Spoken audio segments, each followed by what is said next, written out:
Let's talk for a few minutes on this Mom's Day about something we all experience, and that's mundane moments. You've probably already had some this morning.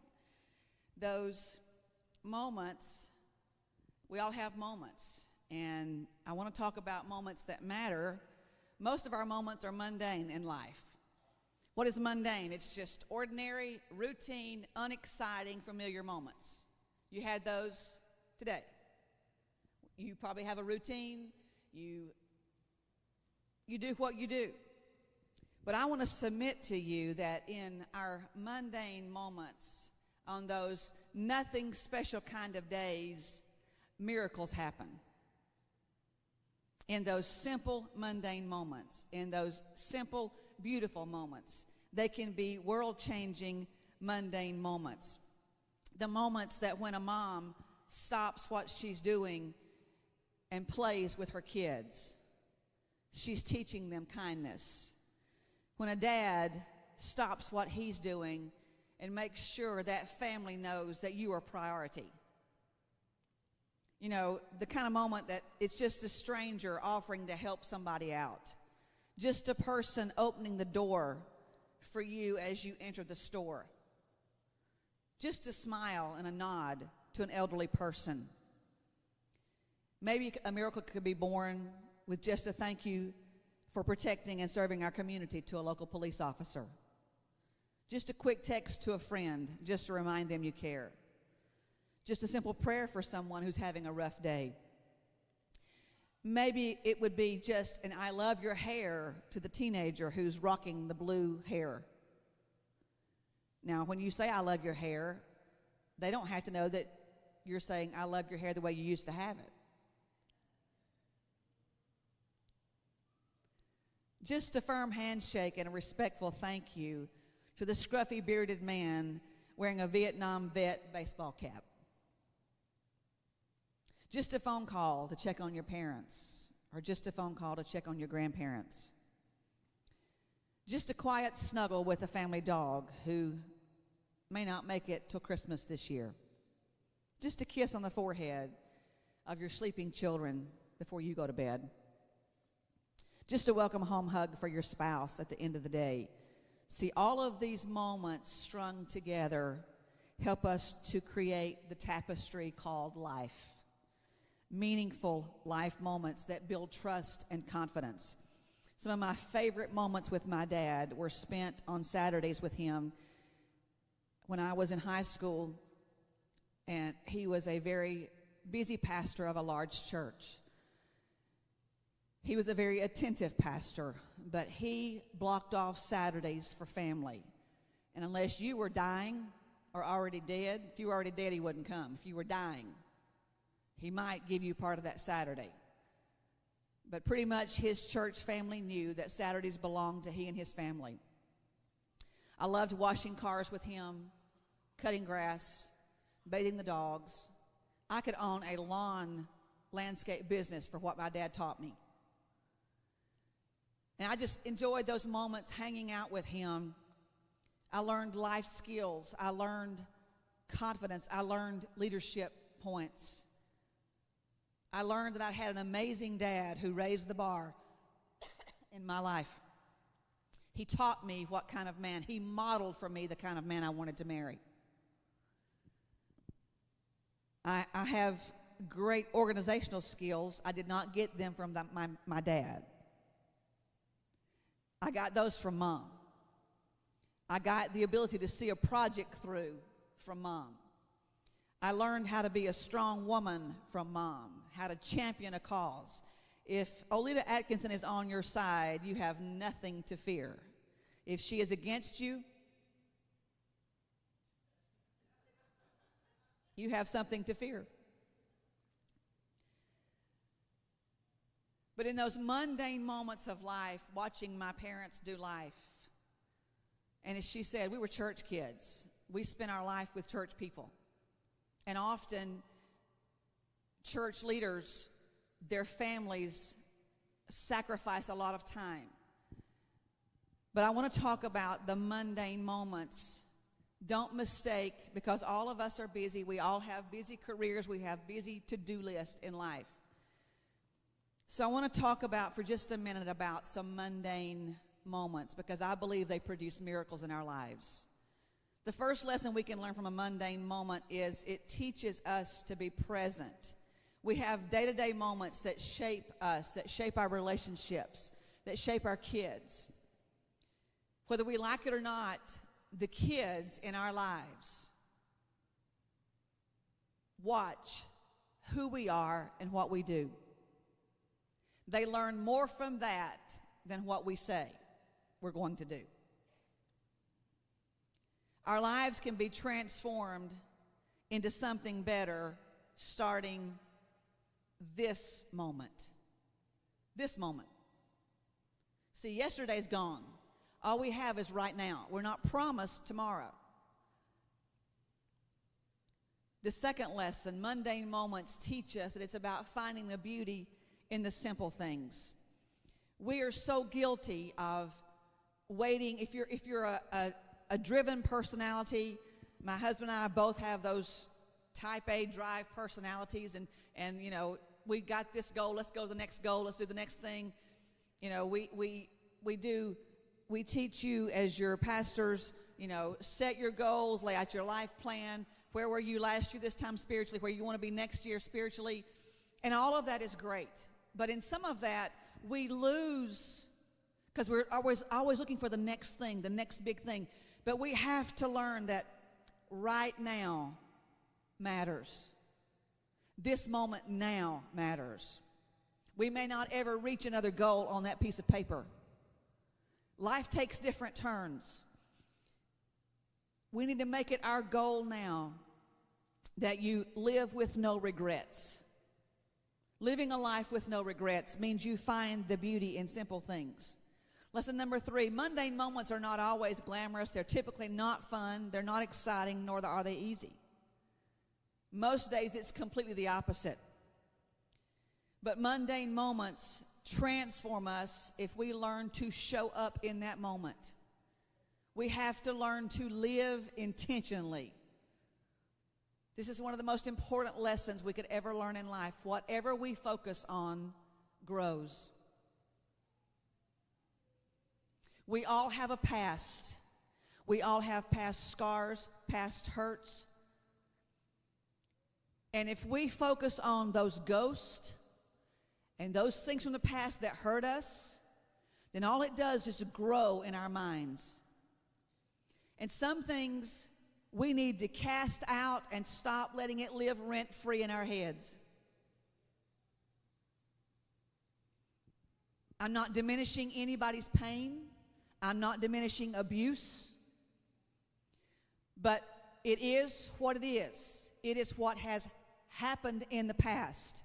We have the power to control what grows in our life now. So we need to focus on gratitude and reflection and the good things in life, because there is something good that we can focus on. Lesson number 5, mundane moments are actually sacred moments in disguise. When we move from putting our life on autopilot and just going through the routine and the rut of life and the day-to-day functions of life, we can find a life full of meaning and love and connection. So sometimes we despise the mundane and we overlook the mundane moments, those routine moments, because they just seem to be that, just a routine. But see, it's in our mundane, everyday, ordinary, unexciting moments of life where God is conditioning us. It's in those routine moments of life that He's preparing us for our next season. It's in those unexciting moments that He's building us. It's in those routine moments, those ordinary functions of day, that He is growing us. It's in those unexciting moments that He's refining us. It's in those mundane moments that He's restoring us. Sometimes we don't even realize it's happening because it's just mundane life. But I can promise you, it's happening. See, when you embrace the mundane in your life, those everyday, ordinary moments, then you remember the miracle that is each moment. A mundane moment becomes an encounter in John chapter 4. I just want to read you a part of that story. I encourage you this week to go to John chapter 4 and read the story and see what he speaks to you about. In John chapter 4, we read these words. Jesus knew the Pharisees had heard that he was baptizing and making more disciples than John. Though Jesus himself didn't baptize them, his disciples did. So he left Judea and returned to Galilee. He had to go through Samaria on the way. Eventually, he came to the Samaritan village of Sychar, near the field that Jacob gave to his son Joseph. Jacob's well was there, and Jesus, tired from the long walk, sat wearily beside the well about noontime. Soon a Samaritan woman came to draw water, and Jesus said to her, "Please give me a drink." Now he was alone at the time because his disciples had gone into the village to buy some food. The woman was surprised, for Jews refused to have anything to do with Samaritans. She said to Jesus, "You are a Jew, and I am a Samaritan woman. Why are you asking me for a drink?" Jesus replied, "If you only knew the gift God has for you and who you are speaking to, you would ask me, and I would give you living water." "But, sir, you don't have a rope or a bucket," she said, "and this well is very deep. Where would you get this living water?" Jesus replied, "Anyone who drinks this water will soon become thirsty again. But those who drink the water I give will never be thirsty again. It becomes a fresh, bubbling spring within them, giving them eternal life." "Please, sir," the woman said, "give me this water. Then I'll never be thirsty again, and I won't have to come here to get water." "Go and get your husband," Jesus told her. "I don't have a husband," she replied. Jesus said, "You're right, you don't have a husband, for you have had 5 husbands, and you aren't even married to the man you're living with now." "You certainly spoke the truth, sir," the woman said. "You must be a prophet." The woman said, "I know the Messiah is coming, the one who is called Christ. When he comes, he will explain everything to us." Then Jesus told her, "I am the Messiah." The woman left her water jar beside the well and ran back to the village, telling everyone, "Come and see a man who told me everything I ever did. Could he possibly be the Messiah?" So the people came streaming from the village to see him. See, in her day, women were considered to be property. She was not respected because of her past. Now, she was obviously a big hit with the men. 5 husbands. And another one that she was living with. So she was probably hated by most of the single girls. Just saying. Because most of them would say, "Okay, you've had 5, dog. Share the wealth." Women can be ugly. Women usually went to the well in groups. Kind of like we go to the restroom together. Now, in all of my years of living and all of my meals in restaurants, I've never one time heard any man I've been seated at a table with ever push back from his chair and say, "Hey, dude, I'm going to the John. You want to go with me?" I've never heard it. But invariably, every meal I have shared with women, they'll push a chair back and they'll say, "Hey, I'm going to the restroom. You want to go?" See, because a lot of life happens in the restroom. We go to the restroom to talk about what was just said at the table. You go to the restroom to find out what's happening to the woman in the next stall because they start talking to each other.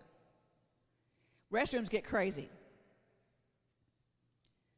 But here you find her at the well by herself. Anytime a woman pulls away from the fabric of her life, she's struggling.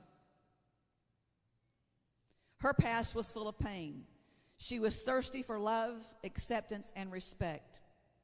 See, Jesus wanted this woman to acknowledge the condition of her life at that moment, the moment she met him. He also wanted her to recognize the life patterns that led her to that moment. Here she's still looking for love. She's still looking for respect. She's still looking for acceptance and hadn't found it with 5 husbands and another man.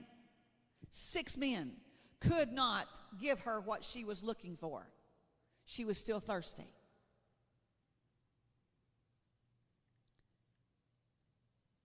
See, she met the Christ, and he changed her life. And we have a decision to make in our cross moment. In John chapter 23, verses 39 through 43, we read these words.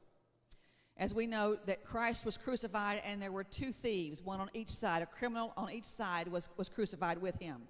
Note the difference in attitudes. One of the criminals hanging beside him scoffed. So you're the Messiah, are you? Prove it by saving yourself and us too while you're at it. But the other criminal protested. Don't you fear God even when you've been sentenced to die? We deserve to die for our crimes, but this man hasn't done anything wrong. Then he said, Jesus, remember me when you come into your kingdom. And Jesus looked at him and said, I assure you, today you will be with me in paradise. See, there was a cross moment and 2 different responses. We have a response at his cross. The one response was, so if you're really God, do some God stuff. You know, I prayed and you didn't show up. I tried the tithing stuff. You know, my loved one died. Where were you, God? I'm just going to be bitter the rest of my life. I got hurt in church. I ain't going back. That's one response. The other response was, I am guilty of messing up in life, just like everybody else is. But something tells me that you're a Savior. And he'll look back at you and say, today, your paradise moment starts now. See, the moment on the cross that Jesus said, it is finished, everything changed. The scripture said, he says, it is finished, and he bowed his head and gave up the ghost. He surrendered his will to death. And 3 days later, we know what happened. Because of his cross moment, we have the power to decide what it is in our lives.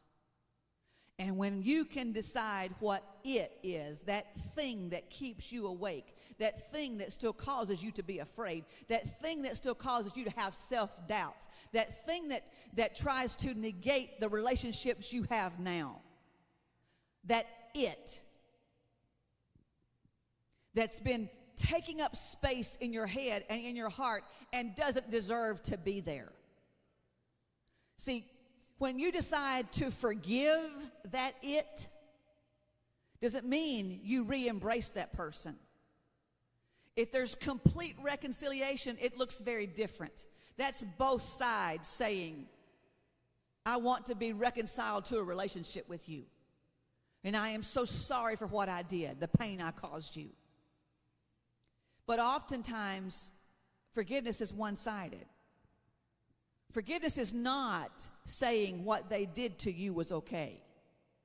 It is saying, I forgive you for what you did, and from this moment forward, you will not control my thoughts. You will not steal my peace. You will not be the first thing I think about when I wake up. You will not be the last thing I think about before I go to bed.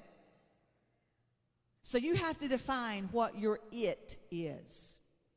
And then with the authority of Jesus Christ, you say, you look at your it, and you say, it is finished. So how do you do that? You can do that because you're sitting right now in a divine moment filled with His mercy. His mercy and grace is empowering you to be who you are. See, every event that has caused emotional turmoil within you has formed attitudes, it's formed memories, it's formed belief systems that may or may not be true. But it's led you to this moment in your life. And right now, in this moment, your strongholds can be broken in this moment. You say, is it that easy? Yes, it's that easy. Because He's that powerful. See, I've learned some things about life. We cannot change our past moments. They are what they are. Whatever's been said, whatever you've said, whatever you've done, whatever was done to you, it's the past. We cannot go back and change the past. So we're here in this moment right now. We're not promised tomorrow. Hopefully we will all have a tomorrow. But the most important moment that you have is right now. Now, in this moment. Doesn't matter how bad you've messed up in a past moment. Boom, it's a new moment. Doesn't matter how bad you've been hurt. Boom, you got a new moment. Look at your watch. There's another moment. You just stepped in to another moment. You can't change anything in the past. But through His grace and His mercy, we can change our future